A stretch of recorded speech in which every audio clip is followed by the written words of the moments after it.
বারবার করে বারণ করেছিলাম, আমার কোনো কথা আপনি শুনলেন না। না না, আমি একটা কথা বুঝতে পারছি না, একটা কম্পিটিশনে হেরে গেলে কি এমন ক্ষতি হতো? কখনো না, ঋদ্ধিমান সিংহরা কখনো কোনো চ্যালেঞ্জ হারে না। তাহলে আর কি ভুগুন? এবার ভুগুন কি? ভুগছি তো, আপনার জন্য আমার এখন এই অবস্থা আছে। এবার দয়া করে একটু চুপ করুন, আমাকে একটু শান্তিতে থাকতে দিন। আমার জন্য? আমি বলেছিলাম আপনাকে ওরকম 100 খানা ফুচকা খেতে? আরো ঝাল দিন, আরো ঝাল দিন। আমি তো খুব ভালো করে জানি আপনি কেন করেছেন। নিজে তো ঝাল খেতে পারেন না, শুধুমাত্র ওই অনিকেতকে দেখাতে ওর সাথে পাল্লা দিতে করেছেন এটা আপনি। আর এমন অবস্থা হয়েছে এখন জল অবধি খেতে পারছেন না। চুপ করুন তো, চুপ করুন। আপনি কি বুঝবেন? আর এখন গলায় গলায় এই অবস্থায় নিঃশ্বাস নিতে পারছি না, ভালো লাগে না। বাবা গো, এই ঠাকুর আমাকে একটু থ্যাংক ইউ। এটাকে একটু পাইচারি করলে বোধহয় ঠিক হয়ে যাবে।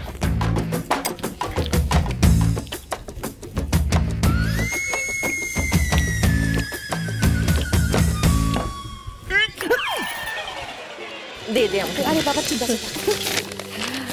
আরে এই তো এসে গেছে রিদ্ধি, এসে গেছো তোমরা। তোমাদের জন্য পাস্তা বানিয়েছি, চলো খেয়ে নেবে। চলো, লাঞ্চে তো কিছুই খাওয়া হয়নি।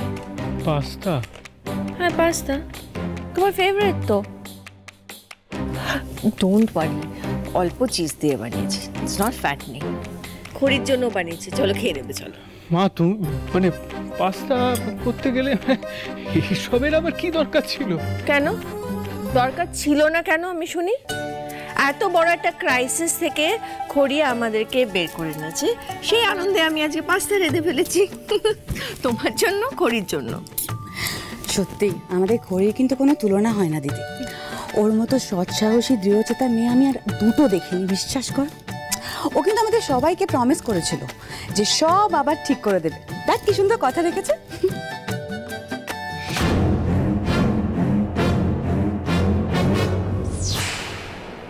কি হলো রিদ্ধি, এখনো দাঁড়িয়ে আছো কেন? চলো পাস্তাটা খেতে চলো, এরপর ঠান্ডা হয়ে গেলে তো ভালো লাগবে না খেতে। পাস্তা কেন? এখন একটা নকুল দানাও আমার পেটে ঢুকবে না।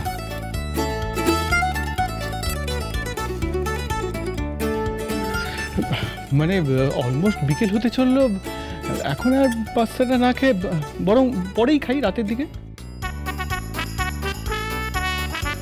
এ কি হঠাৎ অবেলায় খালি পেটে তুমি জোয়ান খাচ্ছ কেন? হ্যাঁ, নাকি তোমরা দুজনেই লাঞ্চ করে এসেছো? দিদি আমার না মনে হচ্ছে বাইরে থেকে খেয়ে এসছে। তুমি দেখো না রিদ্ধির পেটটা কিরকম ফুলে আছে। আরে হ্যাঁ হ্যাঁ, দাদা ভাই আর বৌদি হয়তো বাইরে থেকে লাঞ্চ করেই এসছে, তাই না দাদা ভাই?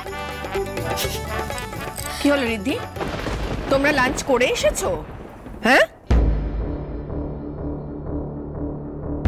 চুপ করে আছো কেন? বলো কি খেয়ে এসেছো? ফুচকা ম্যাডাম। কি রিদ্ধি ফুচকা খেয়েছে? বাহ দাদা ভাই বাহ। এই তুই নাকি বলতিস তুই বাইরের খাবার খাস না, মানে পছন্দই করিস না, ওগুলো নাকি আনহেলদি আনহাইজেনিক, আর তুই কিনা শেষমেশে ফুচকা খেয়েছিস। বড় মামি দেখো দাদা ভাইয়ের ক্লাসটা কোথায় গিয়ে নেমেছে। অবশ্য পুরোটাই সঙ্গদোষ। ম্যাডাম ওনার কোনো দোষ নেই, উনি খেতেই চাননি, আমি ওনাকে। ও এবার বুঝলাম, তাহলে তোমার কথায় ঋদ্ধিমান ফুচকা খেয়েছে তাই তো? না মা, উনি কিছু বলেনি। আমি আসলে ওই কম্পিটিশন, মানে ওই ফুচকার কম্পিটিশন করতে গিয়ে এতটা খেয়ে ফেলেছি। মা, আমি পাস্তা রাতে খেয়ে নেবো, প্লিজ কিছু মাইন্ড করো না। না, লাঞ্চ যখন করেই এসেছো তাহলে পাস্তা খাওয়ার আর কোনো দরকার নেই। বরং এবার তোমার পানিশমেন্ট হবে। আর শুধু তোমার কেন, যে তোমাকে ফুচকা খাইয়েছে সেও পানিশড হবে। কাল তোমাদের ও বাড়ি জামাই ষষ্ঠীতে যাওয়া হবে না।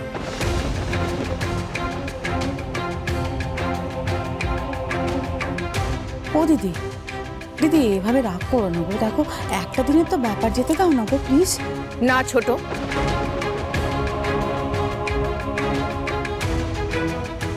আমি তো বললাম কাল ওরা জামাই ষষ্ঠী যাবে না। ম্যাডাম যেতে দিন না ম্যাডাম, কালকের দিনটা না গেলে বাবা মা খুব কষ্ট পাবে। কিছুক্ষণের জন্য। কিছুক্ষণের জন্য কেন? তোমরা কাল নয় আজই যাবে।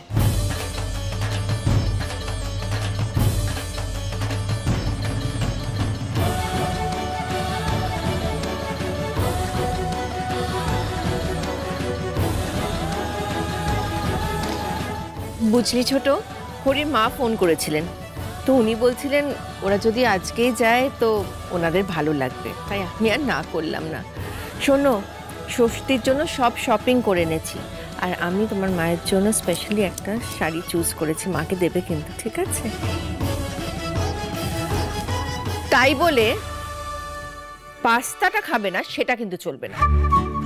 আমি নিজে বানিয়েছি তোমার জন্য, স্পেশালি খড়ির জন্য। মিনতিকে দিয়ে প্যাক করিয়ে দেবো, নিয়ে যাবে, শেয়ার করে খেয়ে নেবে, কেমন?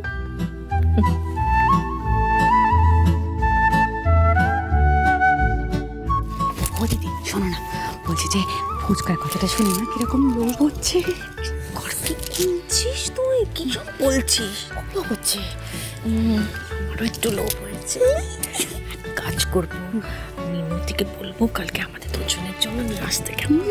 না বলবে বেশি করে জাল দিয়ে আলু মাখা আর প্রচুর প্রচুর টক জল বেঁধে কিরম জিভে জল আসছে দিদি। কি গল্প করছো তোমরা, বলো বলো প্লিজ। বড়রা যখন কথা বলে তখন ছোটদের আড়ি পারতে নেই।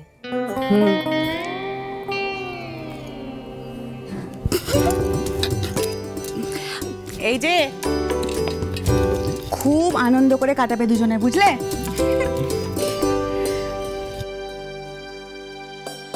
থাক থাক, সুখী হও। আমি জানি খড়ি, জামাই ষষ্ঠীর এই দিনটা সব মেয়েদের কাছে খুব স্পেশাল, একটা ভালো লাগার দিন। ভালো করে ঘুরে এসো আর খুব আনন্দ করে এসো, কেমন?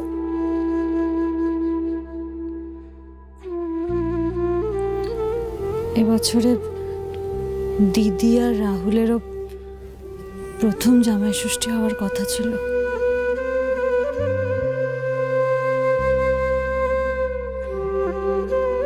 ওদের কথা থাক খড়ি। পারমিতা, রাহুল আর দুটি মিলে যে জঘন্য কাজটা করেছে এটা আমরা কল্পনাতেও ভাবতে পারি।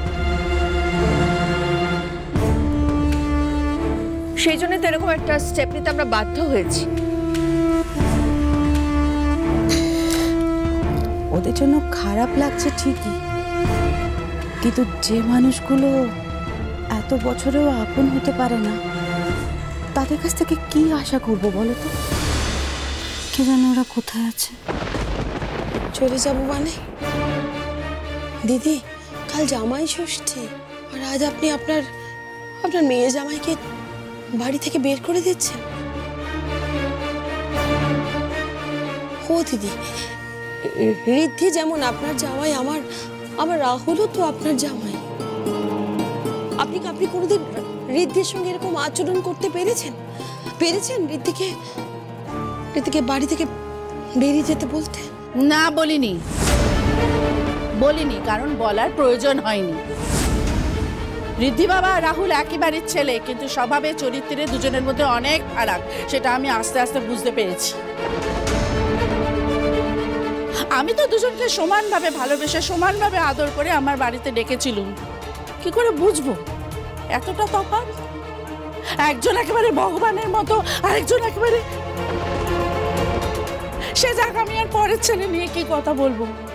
পরের ছেলে নিয়ে, আমার নিজের মেয়ে নিয়ে তো আমার দুঃখের শেষ নেই। আপনি যেমন আপনার ছেলেকে সৎ শিক্ষা দিতে পারেননি, তেমনি আমি একটা অপদার্থকে পেটে ধরেছি। অপদার্থ, এই যে আমার মেয়ে দুতি, অসভ্য, নির্লজ্জ, অসৎ মেয়ে। আমি কি জানতুম এই মেয়ে আমি পেটে ধরবো? জানতুম?